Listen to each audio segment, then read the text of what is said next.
Radio J. Radio J. Le 10-11. Lise Gutmann. Radio J. Voilà, et je suis ravie d'accueillir en studio ce matin deux éminentes invitées. Il s'agit de Sarah Mostrel et pourquoi j'hésite en fait, parce que il y a des... C'est un surnom qu'il y a sur le livre, et donc Maud Hoffman. Voilà, c'est pour ça que j'ai hésité. Alors, on est ensemble pour parler, Maud et Sarah, de votre actualité. Une actualité très conséquente. D'ailleurs, vous avez un livre ensemble. Mais ce livre, il n'est pas sous vos noms. Et c'est ça qui m'a fait bugger au début. Pourtant, on en avait parlé hors antenne. Donc, c'est un livre qui est sorti sous le nom de Charlotte Taylor et Sarah Nahor. Il faut imaginer Sisyphe heureux, une correspondance que j'ai beaucoup aimée et qui est très particulière, qui est parue aux éditions Le Lys Bleu. Et vous allez nous expliquer pourquoi. Alors, pourquoi ces surnoms, en fait, ou ces noms de plumes, comme on dit? Alors, ce sont des pseudos, en fait. Sarah. Alors, moi, j'ai repris... alors, Maud, justement, c'est son premier livre, je crois, et donc elle voulait publier sous pseudo. Félicitations. Merci. Et donc, moi, j'ai déjà publié, et mes deux premiers livres, je les avais publiés sous pseudo. Et à partir du moment où elle a voulu un pseudo, j'ai dit, je vais reprendre aussi mon pseudo Sarah Nahor, qui était le nom que j'avais emprunté pour mes premiers recueils. Et donc, aujourd'hui, je suis Sarah Mostrel. Mais c'est la même personne, je vous C'est les mêmes personnes. Oui, mais pour les auditeurs qui vont vouloir acheter le livre, s'ils disent Sarah Mostrel, ils ne le trouveront pas. Ils en trouveront un autre. Alors, pour le livre dont on va parler maintenant, et ensuite, Sarah, on parlera du reste de votre actualité, il faut imaginer Sisyphe heureux, correspondance, sous le nom de Charlotte Taylor et Sarah Nahor. Notez bien. Voilà. Alors, Sarah, vous êtes journaliste, écrivain, artiste. Vous avez publié une quarantaine d'ouvrages, aussi bien dans le domaine littéraire qu'artistique. Vous êtes médaillée Arts, Sciences, Lettres en 2015 et vous figurez dans des anthologies poétiques. Quant à Maud Hoffman, sous le nom de Charlotte Taylor, vous êtes professeur certifié d'anglais. Vous avez participé à plusieurs jurys littéraires, dont certains sous l'égide, tenez-vous bien, de Frédéric Mitterrand et de Christine Ockrent. Vous avez par ailleurs animé des réunions littéraires en Allemagne, en France. Vous avez fait des improvisations littéraires sur la scène du Théâtre des Déchargeurs à Paris. Quelle carrière! Alors, comment s'est passée votre rencontre, Maud? Elle s'est passée en 2002 lors d'une réunion d'un cercle de poésie qui avait été annoncé à Radio J en 2002 par quelqu'un qui Incroyable. voulait... Oui, voilà, un dimanche d'hiver en 2002, et je me suis présentée au boulevard Saint-Germain au Néo Club suite à l'annonce de cette personne. Et là, j'ai eu la surprise et le plaisir de rencontrer Sarah. Et c'est en suivi une très longue amitié, et surtout fondée sur des échanges littéraires, poétiques, et de nos vies, de nos exils, de nos souffrances, de nos joies. Et voilà comment ça a commencé. Et ensuite, on a parlé, plus l'amitié se renforçait, se raffermissait, plus nos points communs étaient de plus en plus convergents, on s'est dit... Et si on écrivait? Et puis, c'est resté lettre morte jusqu'au moment... Sarah. Je montre le livre. Oui, donc en fait, on a commencé à échanger. Enfin, on échangeait tout le temps, en fait. Hein. Oui. C'est juste que là, on a commencé à échanger de manière assez intense en janvier 2020, et le Covid est arrivé en mars 2020. Mais donc, oui. effectivement, on était beaucoup plus chez nous, beaucoup plus enfermés. Et là, notre échange s'est étoffé, et ce livre est un véritable témoignage de cette période que tout le monde a vécue. Donc, ce ne sont pas seulement... Sauf que vous l'avez écrit. On l'a écrit, on Voilà. a vraiment, au jour le jour, on a échangé nos états d'âme, nos réflexions sur Alors, le par monde. quel tel qu'il biais? faut. Par quel biais? C'était Par en mail? Par mail, oui, Voilà. tout à fait. Aussi par téléphone, mais là, on a surtout effectivement retranscrit les mails. Alors, vous les avez retranscrits, mais moi, j'ai trouvé que dans vos mails, il y avait une poésie incroyable. Et je me suis demandé si, par la suite, vous aviez un petit peu corrigé, ou si spontanément, vous écriviez comme vous le faites. On a corrigé. Vous avez un peu corrigé quand même. Oui, parfois on se laissait aller à peut-être des jugements un petit peu trop abrupts, trop normatifs. Et puis après, on a corrigé. Et puis mais pas tant que ça. Pas tant que ça. Pas tant que ça. Je Pas crois tant que que le ça. premier jet était vraiment la spontanéité est restée. Hein. Oui. On a corrigé peut-être des petites choses de forme, Oui. des informations Et des aussi, jugements. Des jugements. peut-être des informations que le lecteur ne pouvait pas comprendre. Mais Est-ce que je peux lire un extrait Je vous très en vite prie, oui. de Sarah, envoyé mardi 28 avril 2020, 16h14 à Maude. Nous sommes les artisans de notre bonheur, dis-tu. C'est vrai en théorie, mais pas dans la réalité, car il faut savoir comment s'y prendre, et il est toujours facile d'opiner aux paroles de sagesse, aux conseils avertis, à la responsabilité. Mais lorsque, et tu le disais, on n'y parvient pas, que faire? Compter sur la chance, la fatalité, Dieu, c'est juste magnifique. Quelle inspiration. C'est surtout que ce sont des questions, je crois que tout le monde se pose, plus ou Oui, moins. mais vous savez les écrire, oui. c'est ça. Nous, on se les pose, mais vous les mettez sur le papier et avec un style quand même incomparable, on peut le dire. Oui, Non, Maud. non, je voulais dire que même si ces questionnements restent sans réponse, la chose très importante, je pense, en littérature, c'est de le poser. C'est de poser ce questionnement et la réponse, finalement, elle est dans chacun de nous. Et en chacun des lecteurs. Alors, je vais lire quand même un extrait de Maud aussi, bien sûr. Donc là, c'était le 27 avril, 13h53. Maud à Sarah. Je désire reprendre le chemin de ma plume. Rien que l'expression, moi, je la trouve magnifique. Et de cette correspondante, sans même attendre ta réponse.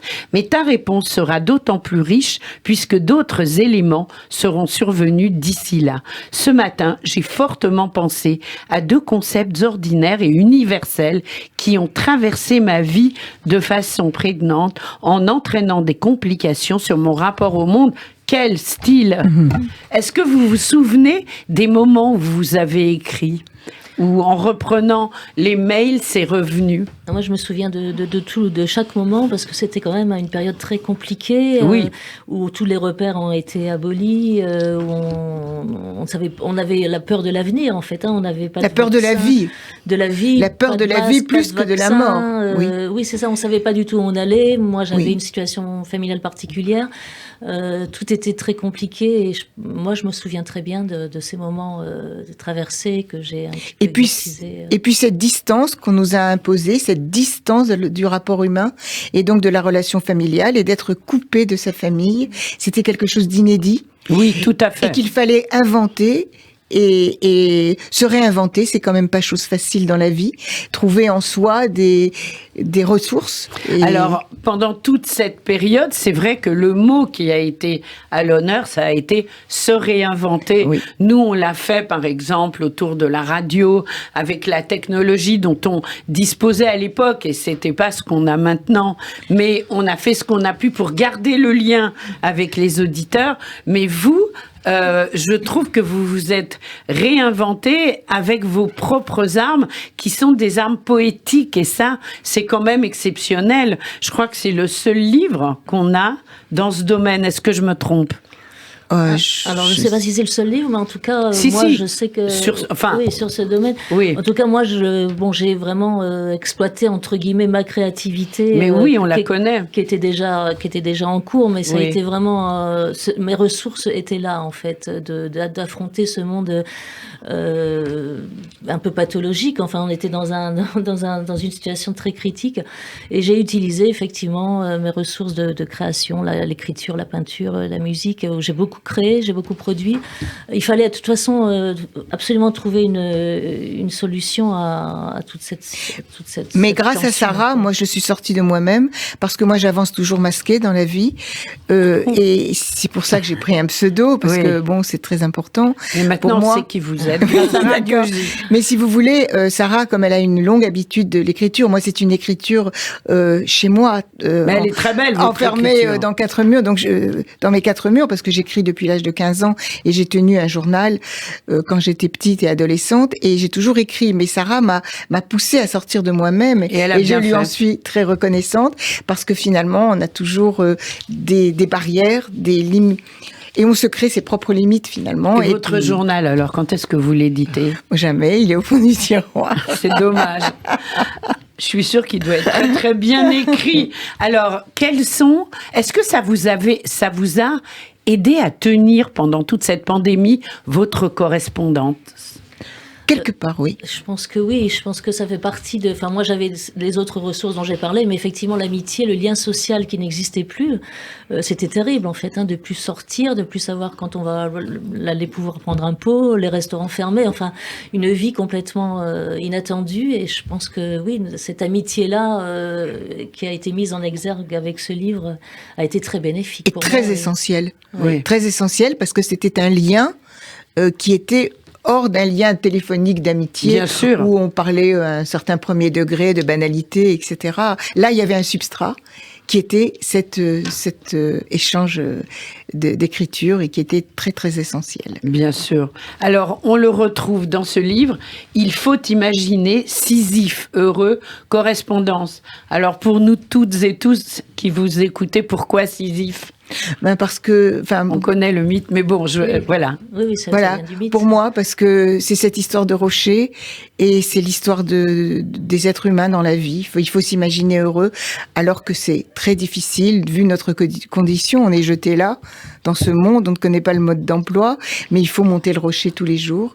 Et il faut se dire que malgré la fin tragique, le bonheur peut être aussi une perspective. Et cette histoire du rocher que Sisyphe monte inlassablement me touche énormément. Mais je voulais aussi ajouter, indépendamment du titre, que la correspondance a été préfacée par le docteur Aldo Naori. Oui, c'est Voilà. important de Et le ça, dire. c'est très vrai. important de Oui, le oui, dire oui. parce que docteur Aldo Naori nous a fait cette immense gentillesse de nous préfacer avec une préface que je trouve très originale. Alors qu'on va pas, il y a un prologue aussi de vous deux à 4 mains. On va pas tout dévoiler parce que Voilà. le livre, donc c'est Il faut imaginer Sisyphe heureux, correspondance, Charlotte Taylor et Sarah Nahor, paru aux éditions Le Lys Bleu. Il suffit de le commander chez son Oui, libraire. complètement, oui. Voilà, un livre vraiment à découvrir avec bonheur. Alors, si vous permettez, cher Maud, on va passer un peu plus la parole à Sarah qui a Bien aussi sûr. une autre actualité. Bien Et sûr. on a beaucoup de choses à en dire. Alors d'abord, Sarah Mostrel, là c'est sous Oui, c'est votre nom, L'œil et le cœur, un regard sensible sur le monde, paru aux éditions Unicité. Alors là, c'est de la photo. Vous êtes aussi photographe. Oui, vous tout à vous fait, êtes oui. lancé. Oui, je me et suis vous lancée êtes aussi. inspiré par Robert Doisneau, Willy Ronis, Walker Evans, Viviane Mayer et beaucoup d'autres encore, des influences qui vous ont nourri. Ah oui, complètement. Moi, je suis très curieuse de la vie et donc il y a beaucoup de choses qui suscitent en moi de l'émotion. Hein. C'est ça qui est important pour Bien moi. sûr. Et donc, je suis admirative évidemment de ces grands photographes et je rêvais depuis longtemps de faire un livre de photos parce que j'en prends énormément. Au fur et à mesure du temps, c'est devenu vraiment des photos artistiques hein, avec un œil Elles sont très très particulier. belles. Oui. Et donc, j'ai d'ailleurs fait une expo l'été dernier sur ces photos-là. Et donc, j'ai eu la chance, avec les éditions Unicité, de pouvoir réaliser ce rêve, voilà, un beau livre, on va dire, un beau livre esthétique. Alors, ces photos, elles datent de quand? Avant ou après Alors, la ça pandémie? ça date de... Alors, il y en a avant, il y en a après. Il y a les deux, en fait, hein, parce qu'il est sorti très récemment. Donc, Est-ce que pendant, vous avez eu l'occasion de faire des photos? Alors j'ai fait j'ai pris la ville en fait. Enfin, les fois où on pouvait sortir. Où on pouvait sortir. Où j'avais l'attestation Oui. pour ma petite balade. Oui, j'ai pris beaucoup de photos de la ville,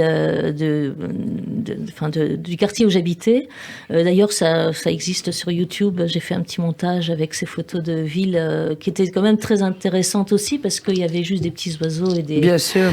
Et pas grand monde. La nature est revenue. La nature est revenue. La nature est revenue. Et du coup, il y avait très peu de monde dans les rues. C'était intéressant aussi comme photo. Bien sûr. Oui. Alors, un livre à s'offrir. Les fêtes arrivent à grands pas. Sarah Mostrel, L'œil et le cœur, un regard sensible sur le monde, paru aux éditions Unicité. C'est un régal. Voilà. Merci. On peut le dire, on le montre. Voilà. Un autre livre, D'ombre et de lumière, ça tient c'est très important dans votre vie, la lumière, l'ombre, la photo, la poésie mise en lumière. C'est quelque chose qui est important pour vous. C'est d'autant plus important que mon pseudo Sarah Nahor a été choisi à l'époque avec le mot or dans le. Or, c'est la lumière en hébreu que je cherche toujours et qui est fondamentale pour moi. Je veux dire, on a toujours cette aspiration, cette recherche vers la lumière, vers le bon chemin, vers la solution, vers une certaine issue. Sachant que j'ai appris avec le temps, enfin c'est pas moi qui l'ai inventé, mais que le plus important est le chemin et pas forcément l'issue. Alors là, donc d'ombre et de lumière, ce sont des nouvelles et c'est paru aux éditions L'Échappée Belle. Oui. Donc voilà, des très belles éditions. C'est un livre de 2021.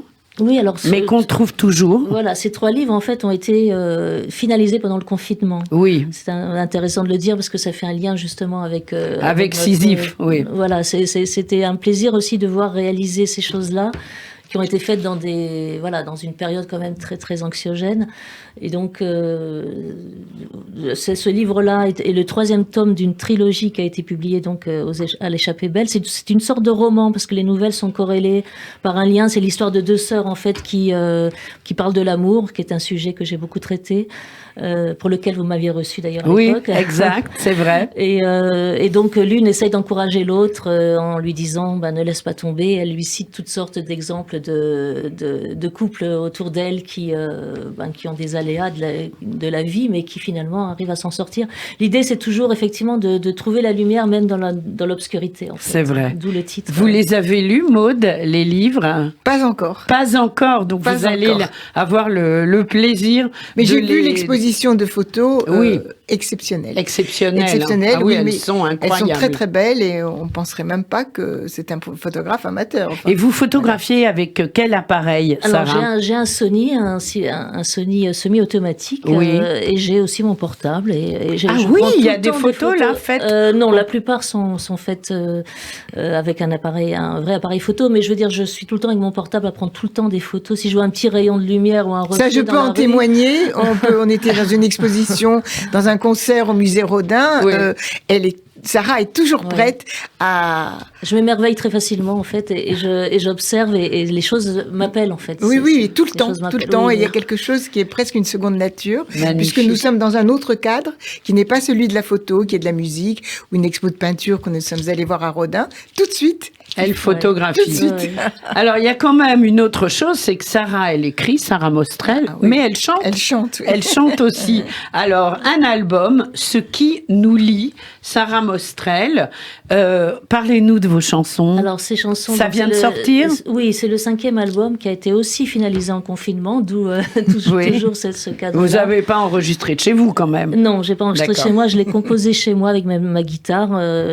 C'est le premier disque où j'écris les paroles et la musique. Et donc, ces chansons me sont tombées dessus un peu comme tout ce qui m'arrive artistiquement depuis pas mal de temps maintenant. Les choses me viennent, je peux pas expliquer comment, d'où ça vient un peu d'en haut. Enfin, après, ça devient mystique, mais je sais pas. Mais voilà, ce sont des chansons. En tous les cas, vous êtes inspirés. Oui. Alors, le temps passe très vite avec Maud Hoffman et Sarah Mostrel. Et j'aimerais qu'on se quitte, peut-être pas pour longtemps, parce que je sens qu'il y a d'autres projets qui vont germer. Oui, je pense. J'aimerais qu'on se quitte sur une de vos chansons. Laquelle avez-vous choisi? Alors, je pense que... Il y a 12 morceaux, hein. Oui, je pense que... C'est la deuxième chanson. Lorsque le cœur fait boum, voilà. Lorsque le cœur fait boum. Donc, vous l'avez écrit, le texte est de vous, la musique aussi. La musique aussi, oui, tout à fait. Les arrangements sont de David Wilhelm-Jeanne. Voilà. Et l'album s'intitule « Ce qui nous lie », Sarah Mostrel. On écoute et bienvenue toutes les deux, quand vous le souhaitez, dans le studio de Radio J. Merci. Merci infiniment. Merci. Au revoir.